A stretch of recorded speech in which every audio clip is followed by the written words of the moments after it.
Arquitetura Nova is a collective of three architects, Sergio Ferro, Rodrigo Lefebvre and Flavio Imperio, and they started working together since they were at the university in the late 1950s, and they graduated in the early 60s, and their work is linked to the political commitment that they had at that time to construct a different idea of the role of the architect and a different idea of the potential of architecture within the Brazilian society of that time. They studied under João Batista Villanova Artigas, which was their master, and they were his favorite pupils. And they took from him this idea that architecture was not just a profession, but actually a way to practice politics within the city and within the society. They had, though, two different views. While Artigas was a member of a Communist Party and had the idea that one of the main tasks of architecture was to develop the country, so to go towards industrialization, standardization. Actually,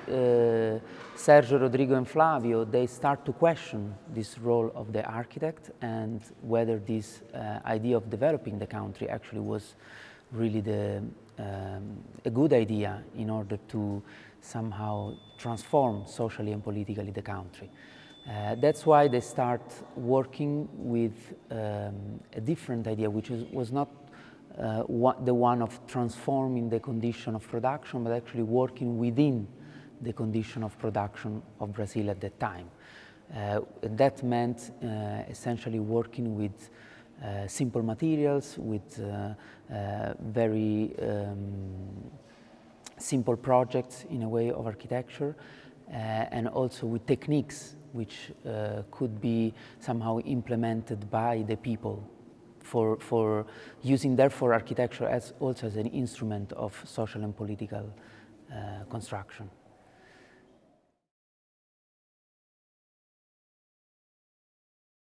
Well, Arquitetura Nova, first of all, it's a collective, but they were never really formalized as such. Actually, there were three architects that were at the center of a much larger group of people, which was interested, of course, in politics and political discourse, but they were also artists. They were all the three of them were painters. They also, Flavio Imperio particularly, worked with theater, and Sergio also was very much involved in writing, but all of them, but in particularly Sergio, in writing about politics and discussion about politics, and of course especially about Marxism.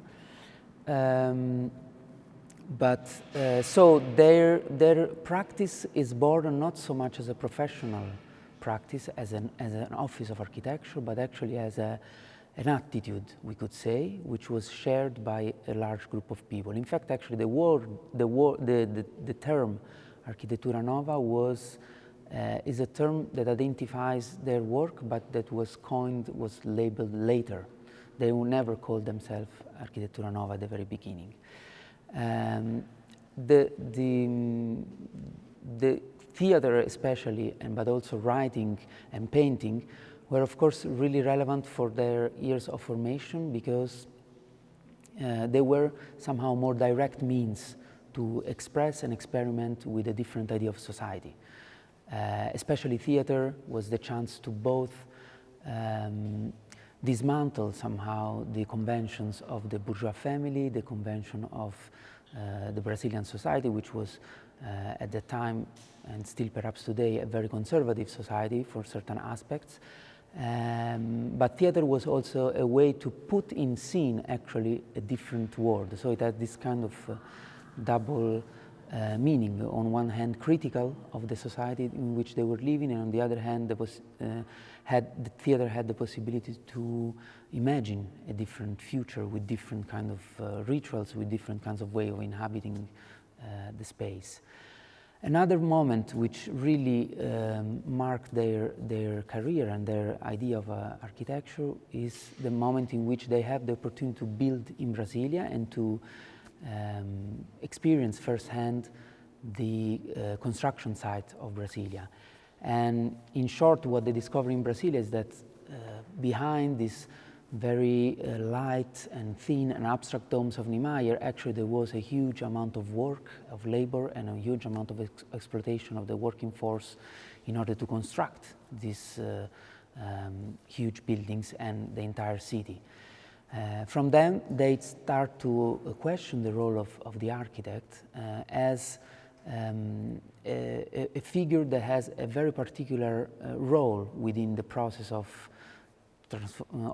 production of the society, because the architect is in between basically the power in some way, or if you want, the economy, and the workers, which actually have to then physically build what the architect prescribes somehow. Therefore, they really start to question also the role of the drawing, which is the tool through which the architect basically detach the worker from his own work and, in a certain sense, alienate his worker, because the construction worker becomes just a mere executor of orders. So they found that, in fact, also through their experience of theater and painting, that actually the construction site itself could be a place actually of liberation for the worker if the building was conceived as a collective act in which the architect still had the role of coordinating, but as Sergio Ferro would say in a later interview, considering architecture a little bit like a jazz orchestra in which there is a score, there is a kind of overall partie, but there is a lot of freedom of interpretation. And for Arquitetura Nova, labor was, and the possibility of liberating labor and to give back to the workers the freedom of interpreting their work is central in all their work, and not only as in theoretical work, but also especially their way of designing buildings.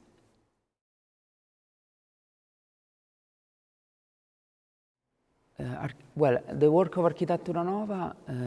spans just 10 years, which in architectural terms is actually a very short term. And during these 10 years, they have the chance to experiment with, especially with domestic architecture, with housing. Their idea was actually that they were producing a new model of how, trying to produce a new model of housing, which was housing for the masses of migrants that at that time in the 60s were coming into the cities and having to basically self-manage their own way of living into the city because of the somehow the pressure of this migration was not met by the state or by any other means in the production of housing or services, etc. So their idea was that they could start to build prototypes of houses that could then, because of their facility to be built, because of the use of cheap materials, because of the use of very simple construction technique, they could then become tools to both provide housing, but also somehow to construct a social consciousness, a class consciousness in those people, and also allow them to appropriate the city in which they were somehow flowing in. The vault is the form which they found was somehow the most efficient to organize this kind of very simple construction materials, because the vault is a form which is structurally finished, which means that it doesn't have tensions in compression or in traction, and therefore can use very little amount of concrete and steel. In that sense, allowed very cheap construction and very easy construction. At the same time, the vault, though, acquired also a a kind of symbolic element, because it was, of course, a kind of house completely different from the houses in the surrounding, and also because it somehow worked on this idea of a completely different way of living. Once the vault was built in the construction site, then somehow both the construction site and later the house were protected. So it was not anymore a matter of shelter, but actually a matter of finding a different way of inhabiting this vault, which then somehow recalls both a cave or a sort of even maternal uterus, if you want to go in a more metaphoric thing, or more related to Brazilian history, the kind of indigenous house, which was always constructed as a vault and as a kind of collective house. So although the projects that Arquitetura Nova did are mostly single-family houses, so they never managed to upscale their production to larger collective housing projects, they thought those houses as experiments for a new kind of city to come.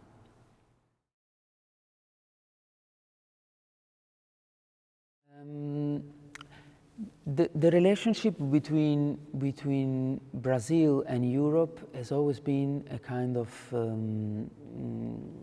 ambiguous relationship in some ways, because of course,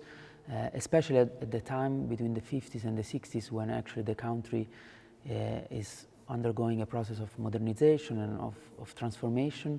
there is of course a tension between wanting to be part of an international landscape of culture, of course architectural debate, but also the idea of constructing an independent somehow realm, a national identity, if we want. In that sense, there are of course influences from Europe, but also the idea that these influences could be completely transformed once they touch the ground, somehow Brazil, a completely different ground from where these ideas came from. One of these tendencies for sure is brutalism. There were certainly contacts between Brazil and brutalism, particularly British brutalism, and Alison and Peter Smithson. João Bautista Villanova Artigas, which was the master of Sergio, Flavio, and Rodrigo, is considered somehow the father of Paulista brutalism, so a kind of architecture made of rough concrete, of large structures, of exposed materials, and of a kind of honesty of the construction. Although he never claimed this term brutalism, exactly also for this idea that he didn't want to be associated with a movement which had completely different roots in a completely different country. But on the other hand, certain ideas certainly were absorbed and transformed in order to be adapted to the Brazilian context. Context not only as in terms of the environment, the city, and the culture, but also context intended as the means of production. In some ways, to construct a building in England or in France in the 1960s had a completely different process of construction already, much more based on standardization, much more based on prefabrication than what was actually available in Brazil. Therefore, in some ways, Arquitetura Nova was also a radicalization of this idea that architecture had to be embedded within the means of production of that moment. In that sense, also differently from Villanova Artigas, which would try somehow to develop this idea of standardization, this idea of mass construction, especially later on in the 70s, Arquitetura Nova, to a certain extent, refused this idea of standardization to go more towards the rationalization of popular construction techniques.